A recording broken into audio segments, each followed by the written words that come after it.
Kelly Marie here with another lawn clippings video by Lawn Fawn.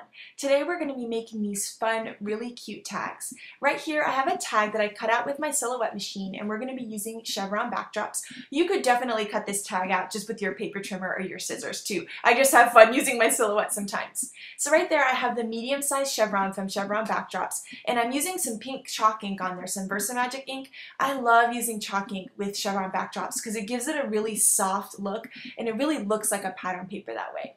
Then right there is the little circle part of my tag, and I'm actually just putting it directly into the ink pad so that I have a perfectly coordinating little circle. I didn't have a cardstock that was the same color, and that's such an easy way. You can just use your inks and dye some white paper and it'll be a perfect match. And then I'm just going ahead and gluing it on. I also inked up the edges just to give it a little more finished look. And now I have a really cute pink tag. And you could actually stop right here and just save the tag for a present that you just have, have it on hand, and you could add it to any present. Right here I'm making another tag using some more pink colors, and I'm using 3 different colors of distress ink: spun sugar, tattered rose, and worn lipstick, and I'm just adding them on really messy. I wanted a gradient look, but also kind of a messy look too. And you'll see later that I'm going to add some more ink to it because it was a little even too messy looking for me. But right here I just took some water in my little tub there and a paintbrush. I'm just kind of blending those colors together. But then right here I'm adding on some more distress ink. I love that you can kind of start with something and then keep changing it until it fits the look that you want to get. And I like the look of the edges of the ink pad. I think it makes it look kind of cool and funky, so I kind of left those on there. But also once it dries, those lines disappear a little bit. So now I have my 3 colors, and I'm going to go ahead and add some water, especially between the different colors, to kind of blend the colors into each other. And then I also sprayed it with my little mister there just to add some more water and let the colors kind of blend together even more. I'm just using normal white cardstock for this, and it worked really well. You could definitely use watercolor paper too and kind of get a different look, but I like the white cardstock. I think it looks really fun, and I like that it doesn't perfectly blend. And then I'm doing the same thing where I'm dyeing my little circle with the worn lipstick distress ink to match, and then just gluing it on really easily. And now I have another cool tag, which you could totally stop right here too, or you could keep doing it. Oh, and then I decided to heat it up, and you'll see as it dries, those distress ink colors get softer and kind of blend together more. So if it looks too dark at the beginning, don't worry, it'll kind of blend into your paper. So right there I had our Bright Side 12 by 12 papers, and I have this really fun little star and moon punch. And what I'm going to do is make confetti. And when I make confetti, I like to use a punch that has multiple sizes of the same shape, just to make it easier to make the confetti. But you could definitely, I have a single heart punch, I could use that, or a circle punch, and just punch a bunch of times until I get a punch of confetti. This is something easy to do in front of the TV, and you could save it all in a baggie and use it on different projects. So I did some craft and some pink there. You'll see the reason I use the double-sided papers is because some of the stars kind of flip over, and since I'm going to sprinkle them on, it made it kind of easier for me. But if you could definitely use a 6x6 pad and then actually place the pattern that you want facing up too. So you could use up your scraps from your 6x6s or your 12x12 double-sided papers. Anything would work for this. So right here I have some score tape. You could definitely use some tape runner for this too, but I like this score tape because it's really sticky, and so it really holds the confetti down. So I'm just going to peel off the backing there, and then I'm going to go ahead and actually just throw confetti onto my tags. This is really fun to do. I like making it really random, but you could definitely place your stars or hearts or whatever you might use on the tags too. I could have placed them on there, especially if I had decided to use some of my 6x6 scraps. I could have done that to make sure that my pattern was facing forward.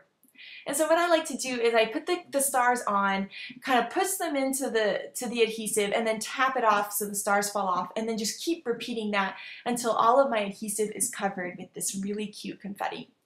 And then at the end, what I like to do is just put a little bit of glue on a scratch paper, and I like to use a toothpick and just put a little glue on the back of some of my stars and add them on individually. I think I only did this probably with about 5 or 6 stars, but it just helps fill in some of those spots where a star didn't really land, but there wasn't enough adhesive to hold one on, and it kind of just fills it in and just makes it look really cute that way.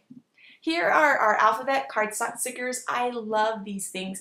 There's 2 different sizes and 4 different colors, and it coordinates with the bright side papers, but I love the small size because it's really good for something like this for tags. So what I'm doing here is I just have an acrylic block, and I'm actually going to lay my letters on the acrylic block, and I like to do this because it makes it so that, kind of like a clear stamp, I can position it around and see what it might look like on my tag before I actually put the stickers down. So I can kind of move it around and see, and it gives me an idea on the spacing from left to right too.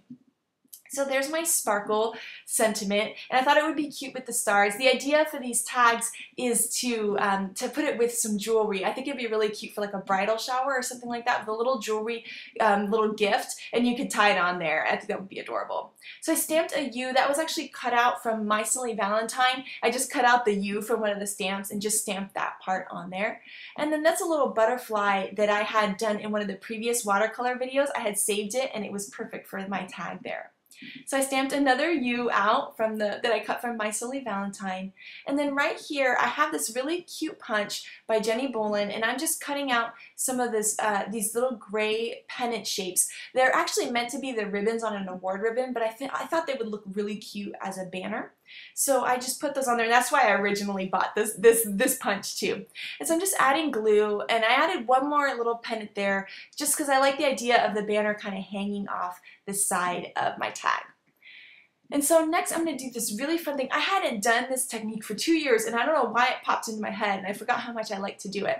But instead of just doing white gel lines, white stitching lines, if you add little holes like this with a paper piercer, you can actually really make it look like stitching.